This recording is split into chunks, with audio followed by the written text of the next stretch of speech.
My ex-wife wanted my cancer donation money for her stepson's luxury car, dragged me to court. She never expected the judge to do this. Hey guys, I never thought I'd be here spilling my life story like this, but honestly, I need to get this off my chest. Not too long ago, I, 34, male, thought I had my life together. Nothing fancy, just a solid middle-class setup. I had a steady job, a little house, and a family that I thought would stick by me no matter what. Turns out, I was way off. I was married to Ashley for almost 10 years.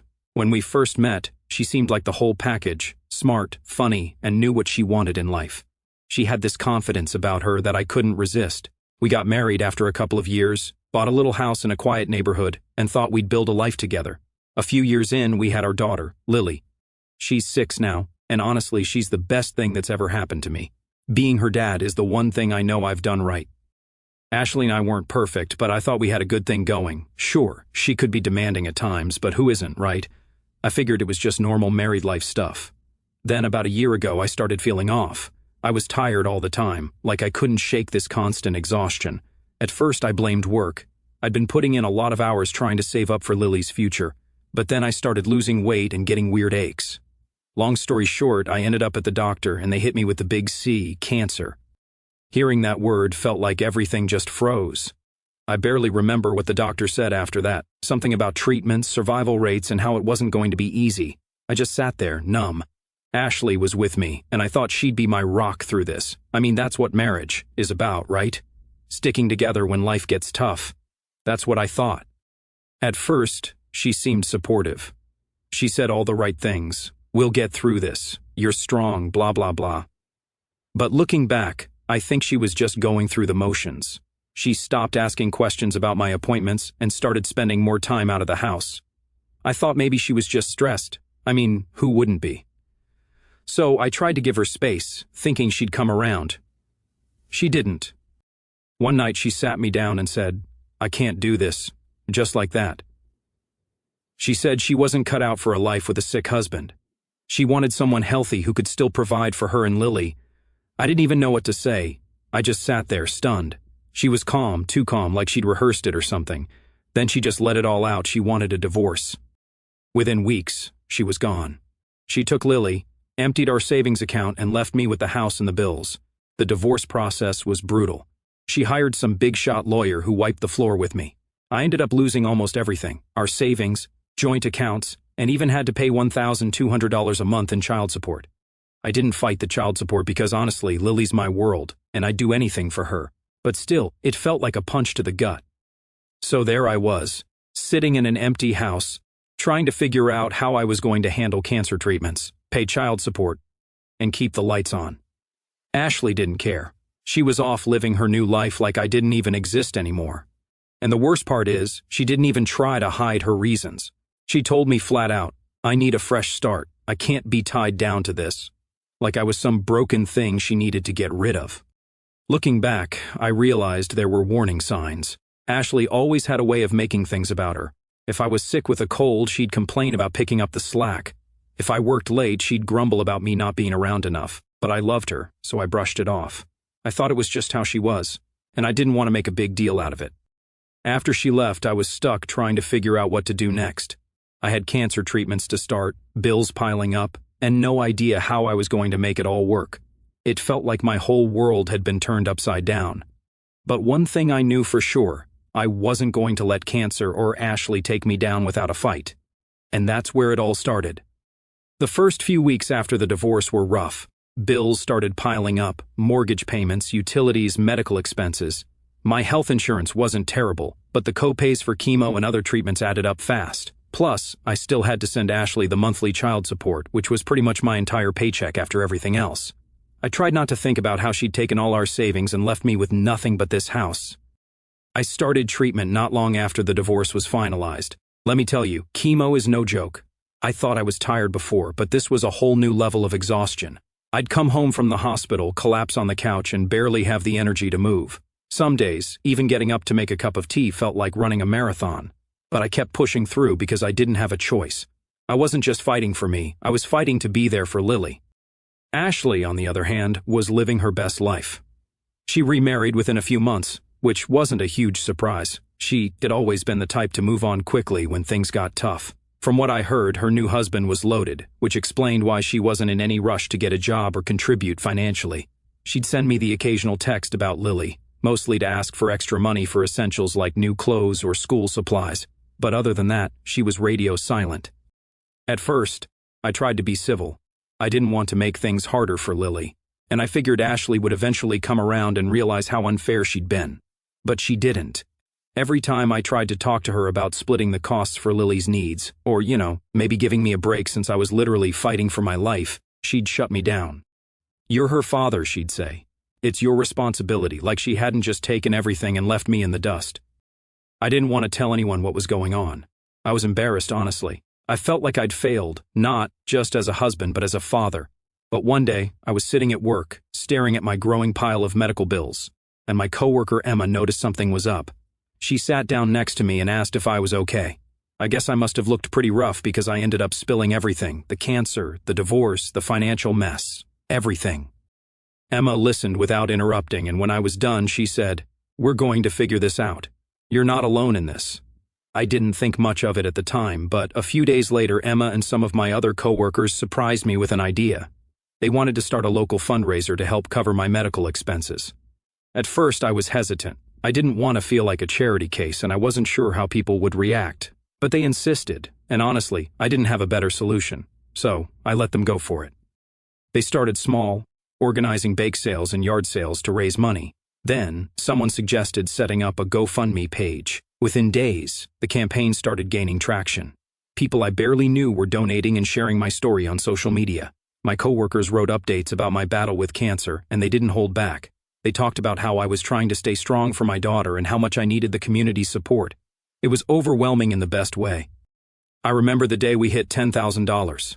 I sat in my living room and just broke down. For the first time in months, I felt like I could breathe again. The donations kept coming, and before I knew it, we'd raised $30,000. It was more than I ever could have hoped for, and it gave me the chance to focus on my treatment without constantly worrying about how I was going to pay for it. I posted a video on the GoFundMe page to thank everyone who donated. I tried to hold it together, but I was so emotional I could barely get the words out. The support meant everything to me. It wasn't just the money, it was knowing that people cared, even when Ashley clearly didn't. Of course, Ashley found out about the fundraiser. At first, she didn't say anything, but I could feel the storm brewing. I should have known she wouldn't stay quiet for long. Things were starting to turn around, but Ashley? She wasn't about to let me have that moment of peace. Of course, Ashley had to come along and ruin the moment. At first, it started with a random text. I remember it clear as day because I hadn't heard from her in weeks except for the usual child support reminders. Of course, this time it was different. She wrote, "Hey, saw your fundraiser. Congrats on raising so much money. Can we talk?" I stared at my phone for a while, trying to figure out what she meant by "can we talk?" Knowing Ashley, it wasn't going to be a friendly chat.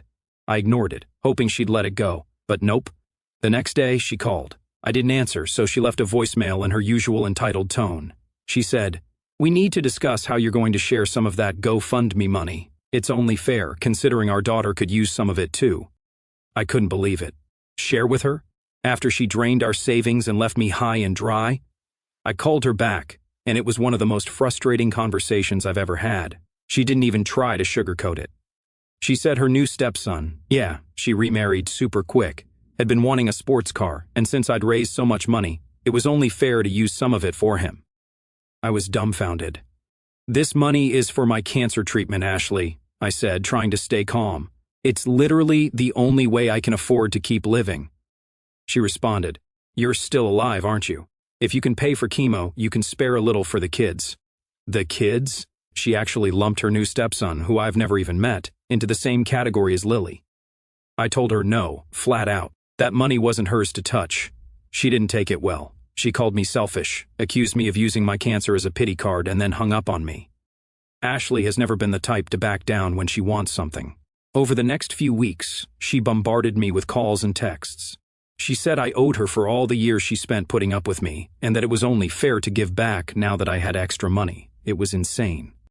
When I kept ignoring her, she upped the ante. One morning, I opened my front door and found a legal notice waiting for me.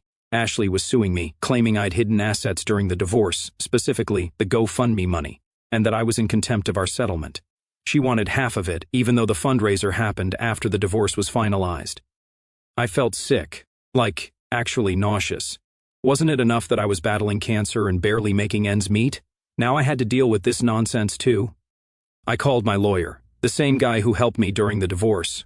When I told him what was going on, he actually laughed. "She's lost it," he said. "There's no way she has a case."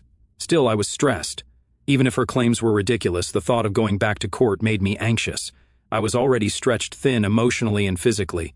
My hair was falling out from chemo, I was constantly exhausted, and now I had to fight off Ashley's ridiculous lawsuit.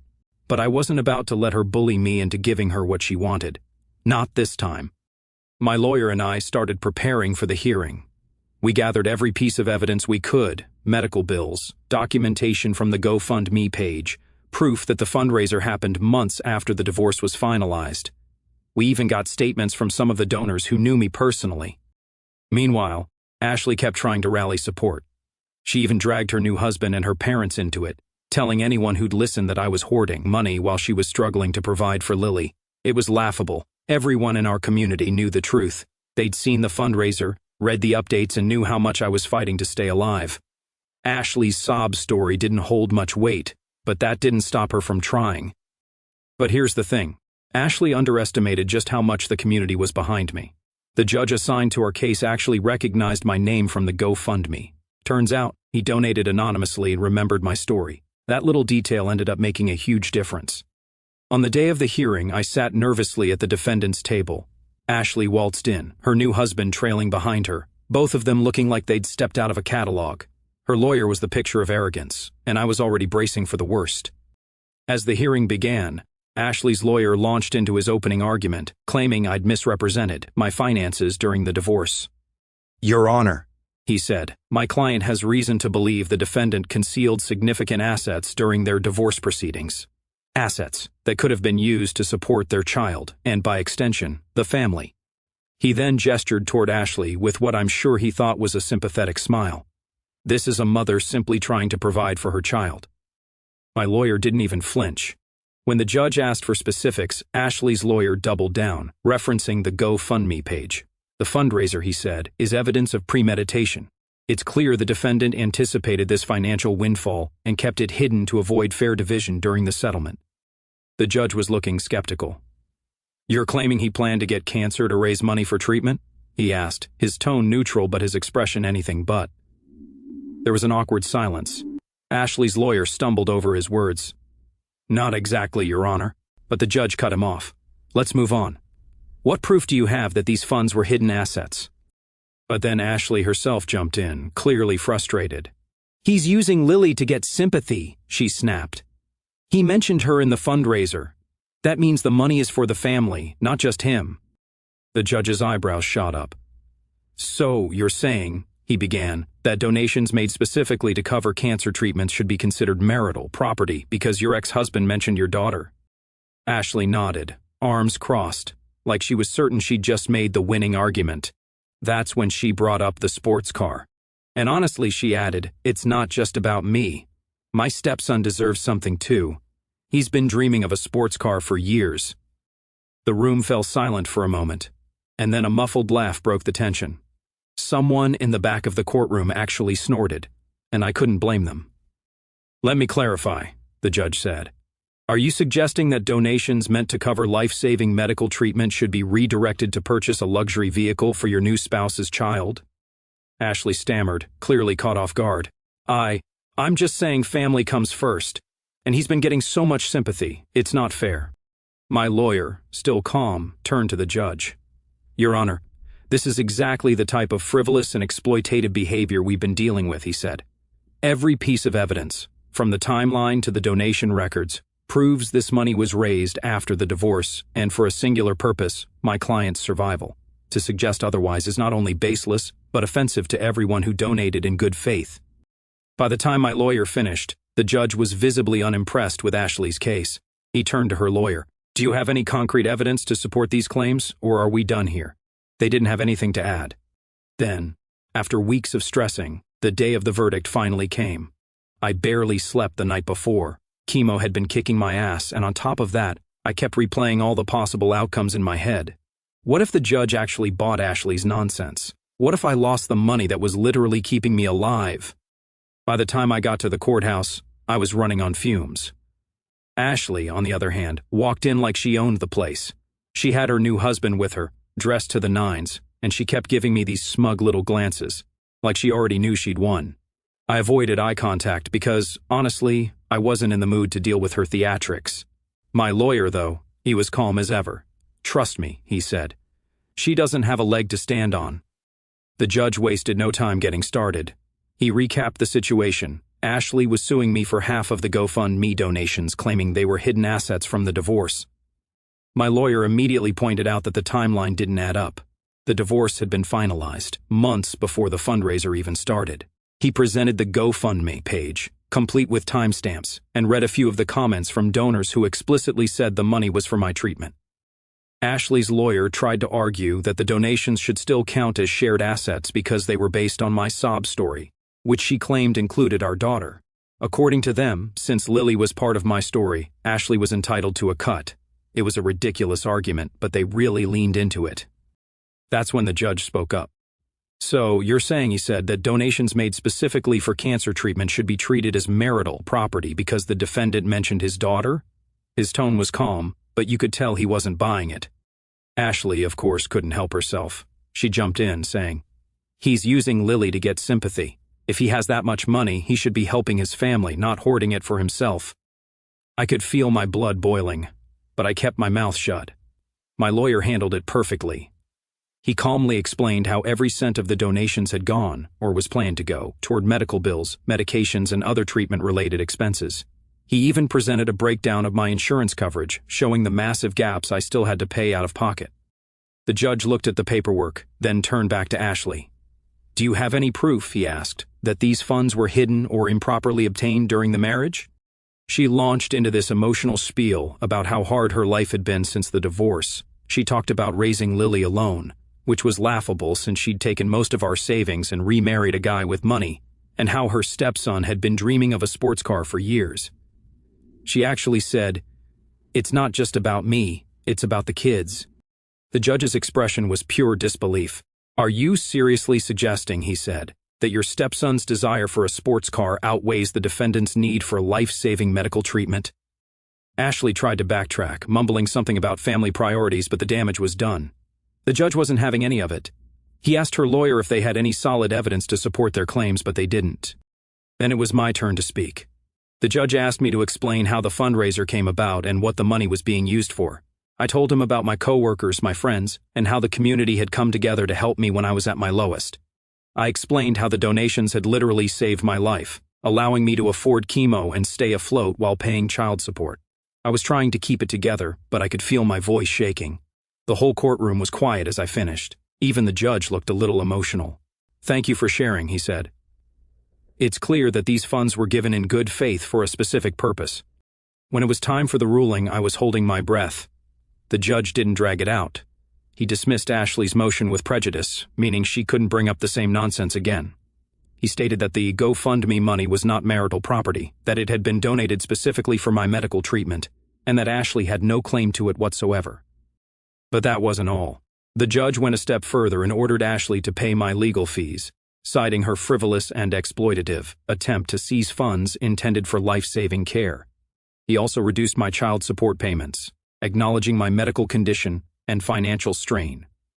When he announced the reduced payments, Ashley's face turned bright red. "That's not fair," she shouted. "I'm raising his daughter." The judge stayed calm and reminded her that she'd taken the majority of our savings in the divorce, and that my income was now severely limited.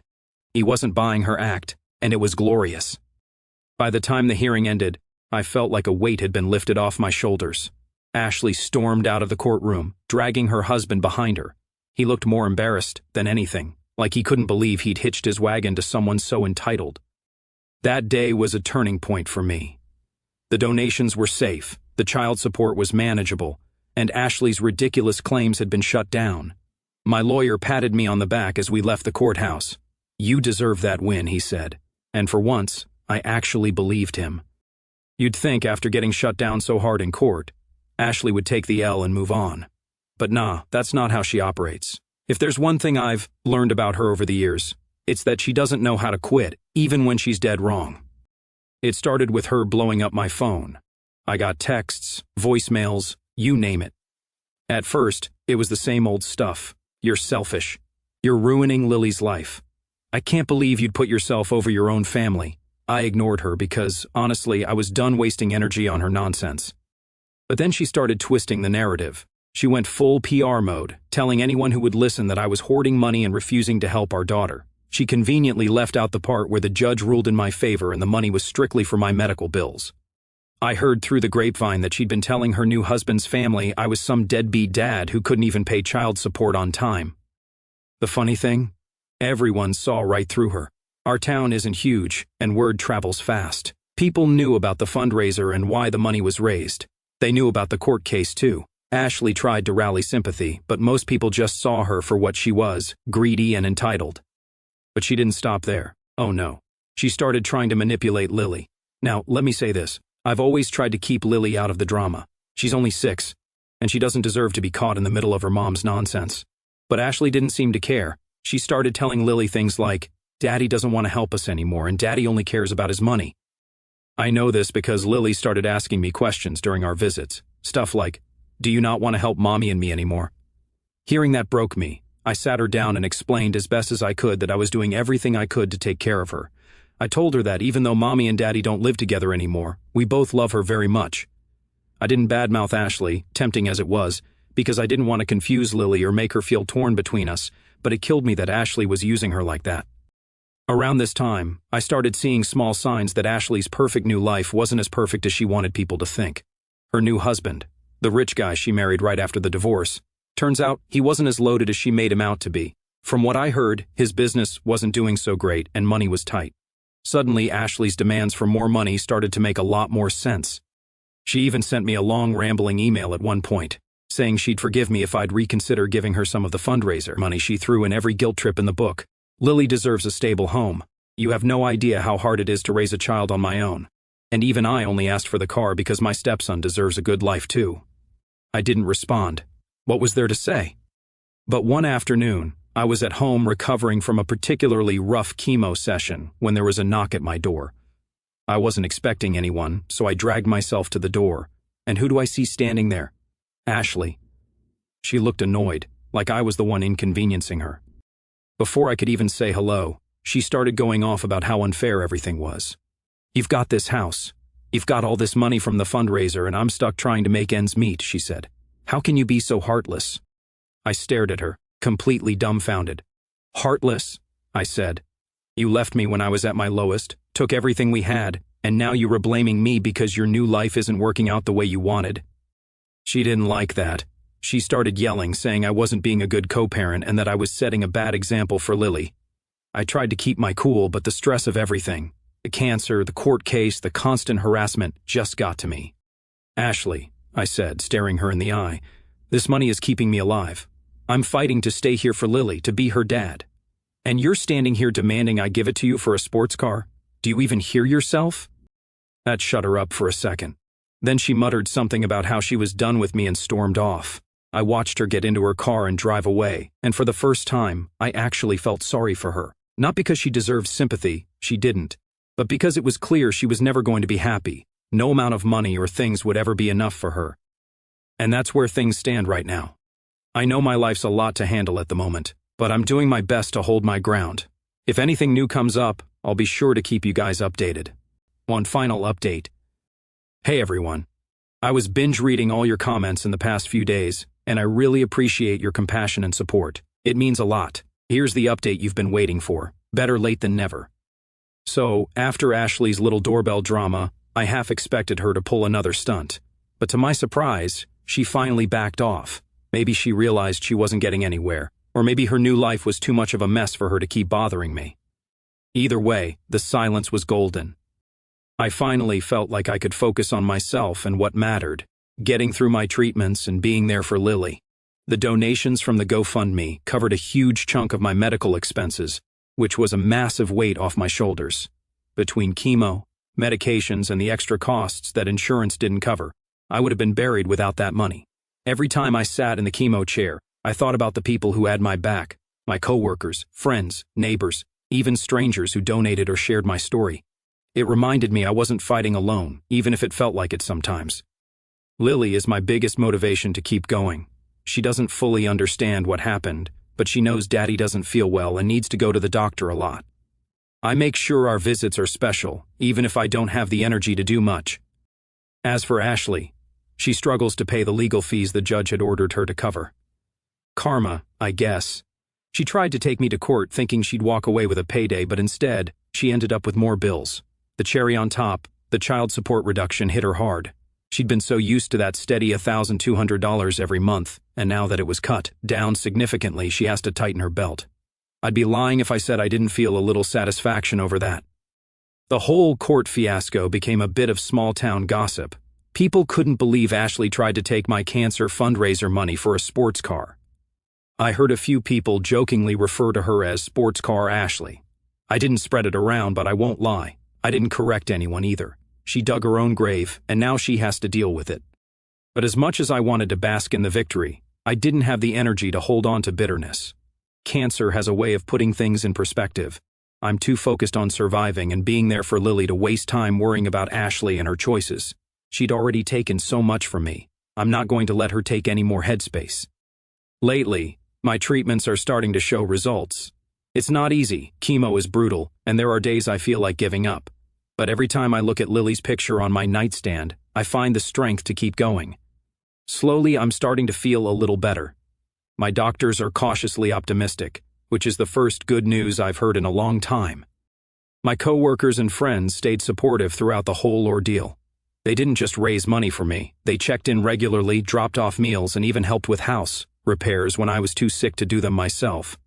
Their kindness is keeping me grounded. It's funny how people you never expected to step up can surprise you in the best way. As for Lily, I made a promise to myself to protect her from all the drama. She's just a kid. She doesn't need to know the details of what went down between her mom and me. I don't want her to feel torn or confused. So I'm focusing on making our time together as normal and happy as possible. I want her to see me as her dad, not a sick person. Ashley and I still have to communicate about Lily, but I keep it strictly about her needs. When she tries to bring up anything else, like money or her latest sob story, I shut it down immediately. I honestly don't have the energy for her games anymore, and she seems to get the message.